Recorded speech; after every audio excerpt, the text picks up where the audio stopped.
Alô, família Portal, tudo bem com vocês? Venho aqui para um bate-papo bem legal a respeito de um dos assuntos na disciplina dos direitos humanos mais importantes que pode ser trabalhado pela banca nas questões das provas que vocês irão enfrentar. Eu venho trazer algumas dicas bem objetivas a respeito da Corte Interamericana de Direitos Humanos. A Corte integra o Sistema Interamericano de Proteção dos Direitos Humanos. Fica atrelada a esse sistema que é guiado pela OEA, Organização dos Estados Americanos, organização da qual o Brasil faz parte e é membro fundador, não é? Perfeito. A gente sabe que, através do fenômeno da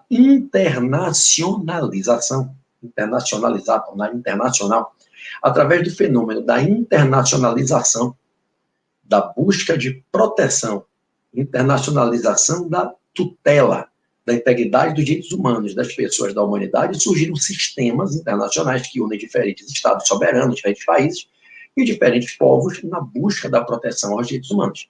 A gente tem um sistema global ou universal que une quase 200 países do globo, guiado, conduzido pelo organismo maior condutor desse sistema, que é a ONU, a Organização das Nações Unidas. O Brasil também é membro fundador, e nós temos os sistemas intercontinentais, que unem blocos de países de determinado continente ou de determinados continentes.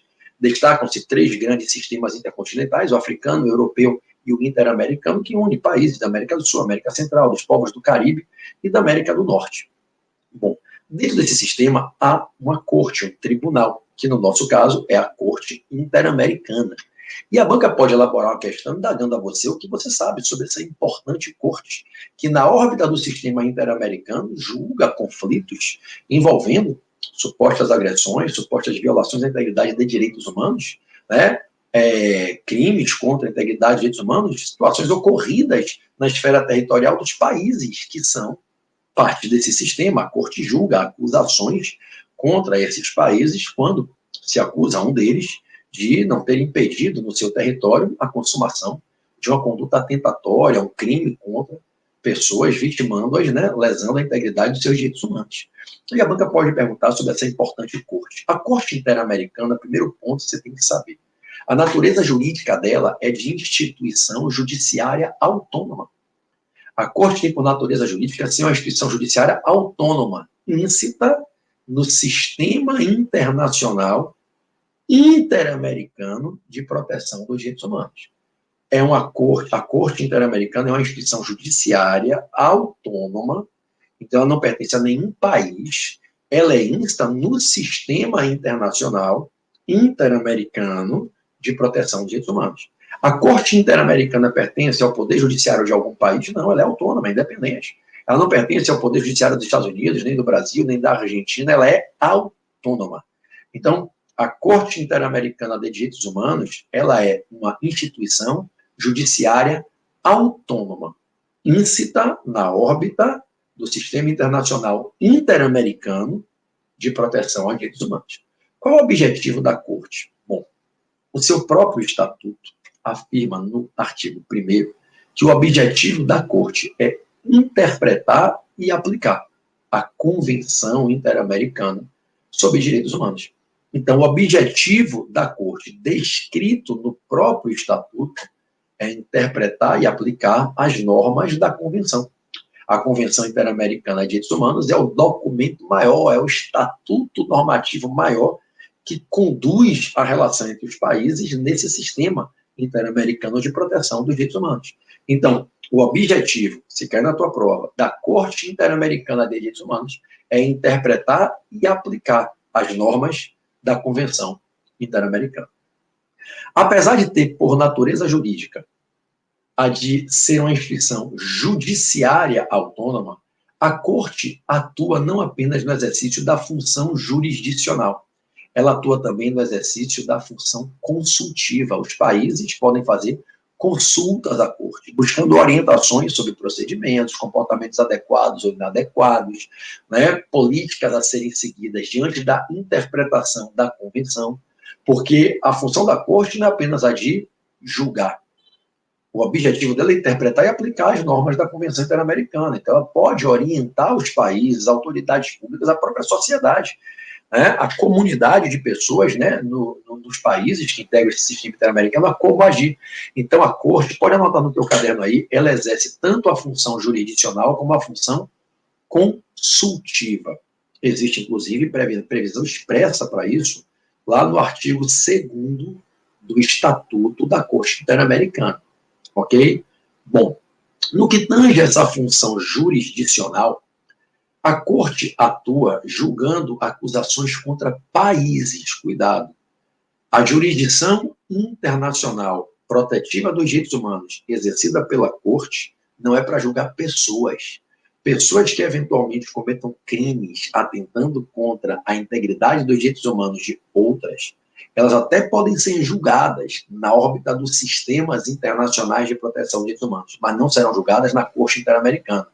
Pode-se, por exemplo, testemunhar, em certa situação, obedecidos os requisitos necessários, que certa pessoa seja julgada no TPI, no Tribunal Penal Internacional, que exerce uma jurisdição penal internacional que recai sobre pessoas acusadas de supostas práticas de crimes de competência do tribunal, de crimes de guerra, contra a humanidade, genocídio, de agressão, lá no TPI, mas não na Corte Interamericana. Bota uma coisa no teu coração. No exercício da jurisdição, no exercício da função jurisdicional internacional protetiva dos direitos humanos, a Corte Interamericana não julga seres humanos, ela julga países. Então, a responsabilização que recai ali não é penal, é civil, política, administrativa. As sanções que podem ser aplicadas pela Corte no finalizar de processos, condenando-se o acusado, são sanções pecuniárias, medidas restritivas, medidas de caráter econômico, medidas de impor obrigações de fazer, de indenizar, de pagar vítimas, mas não existe pena de prisão, não existe sanção de natureza penal. Então, as sanções aplicadas pela Corte no exercício da função jurisdicional, quando condena o acusado, julgando procedente a acusação na órbita desses processos que surgem no seu âmbito de jurisdição internacional protetiva dos direitos humanos, as penas são penas de natureza civil, administrativa, políticas, mas não de natureza penal. Os réus nos processos são pessoas jurídicas, são os estados partes do sistema, ok? Então, a Corte só julga países, os réus nesses processos são países e não qualquer país. Os países que integram o sistema interamericano. A Corte Interamericana não vai julgar uma acusação contra um país que não faz parte, não é filiado à OEA e não é membro do sistema interamericano, ok? Cuidado com a questão sobre a sede da Corte. Como muitos devem saber, a Corte tem sede em San José da Costa Rica. Todavia, ela pode realizar reuniões em quaisquer dos outros estados que integram, tá, o sistema interamericano. Então, desde que isso seja considerado como conveniente pela maioria dos membros, pode ser marcado a reunião no Brasil, na Argentina, nos Estados Unidos, em qualquer outro país, ainda que a sede seja São José da Costa Rica. É possível que haja mudança da sede, deixando a Corte de ter sede na Costa Rica? É possível, mas pegue aí a informação, que muita gente não sabe, se cair em prova vai ser derrubado. Você não vai ser porque está aqui vendo o vídeo. É necessária a concordância para mudar de sede, para deslocar da Costa Rica para outro estado parte da convenção, é necessária a aprovação de 2/3. O quórum é qualificadíssimo. Para mudar a sede, tem que ter a concordância de 2/3 dos estados partes, né, numa votação em Assembleia Geral. Então, somente numa votação em Assembleia Geral da Organização dos Estados Americanos, e a Assembleia Geral ocorre ciclicamente, tá? Somente numa Assembleia Geral, com a concordância de 2/3, olha para tu não errar na prova, tá? O quórum para mudar a sede da Corte, tirando da Costa Rica, tá? De São José da Costa Rica. 2/3 dos estados partes da convenção tem que topar, ok? Professor, os membros da Corte se chamam de quê? Ministro, desembargador, juiz? Juízes.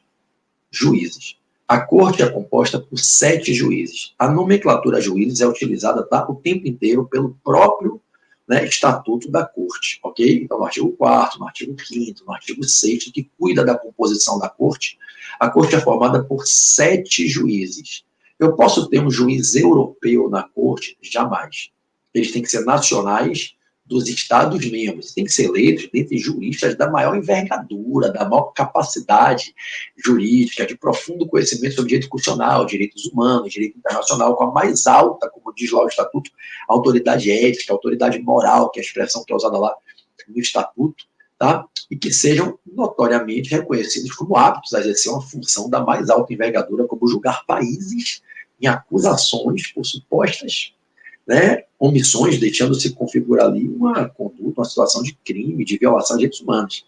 Né? E pegue uma informação importante lá do artigo 4º do Estatuto, que não pode haver mais de um juiz da mesma nacionalidade. Então, nenhum país pode ter 2 juízes da sua nacionalidade na corte.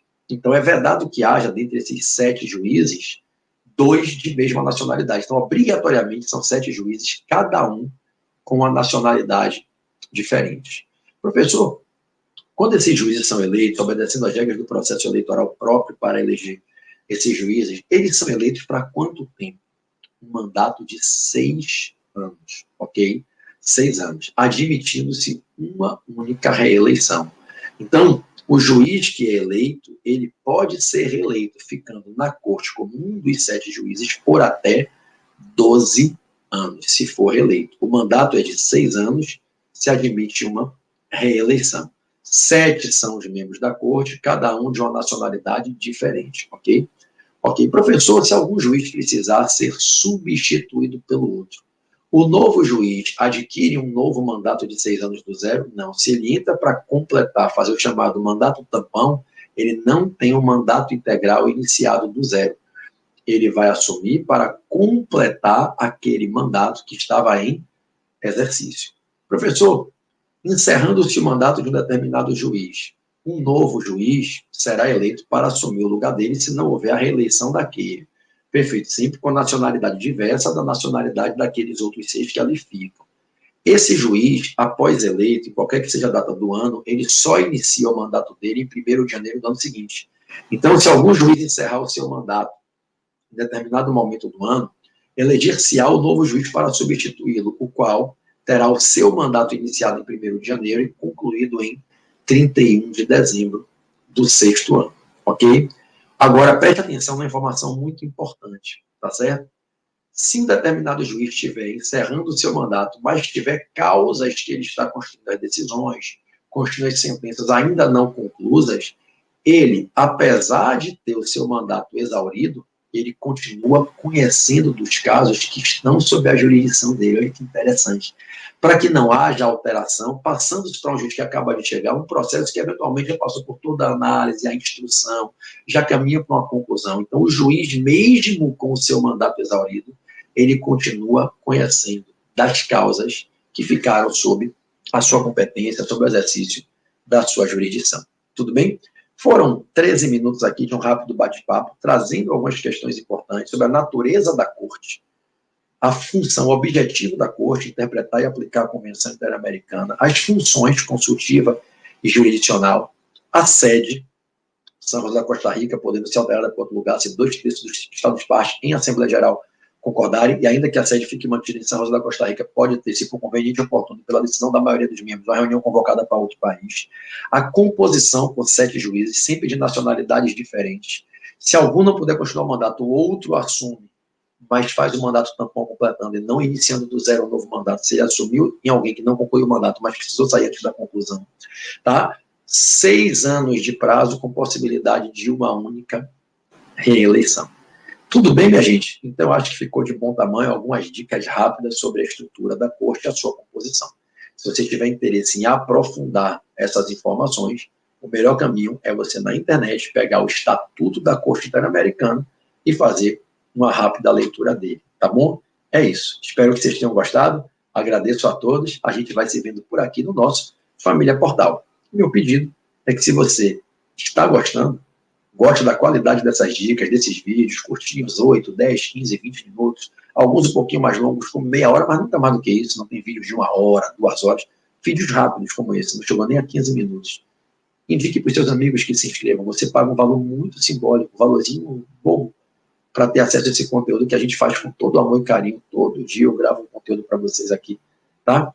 Não deixa de indicar para os teus amigos, não. E fala para a galera, se associa que vale a pena. Bota pressão na galera, bota a pilha, que você ajuda a fazer esse clube de membros crescer. E compartilha com mais gente conteúdos de qualidade por um mínimo custo de investimento. Até a próxima. A gente se vê aqui na Família Portal.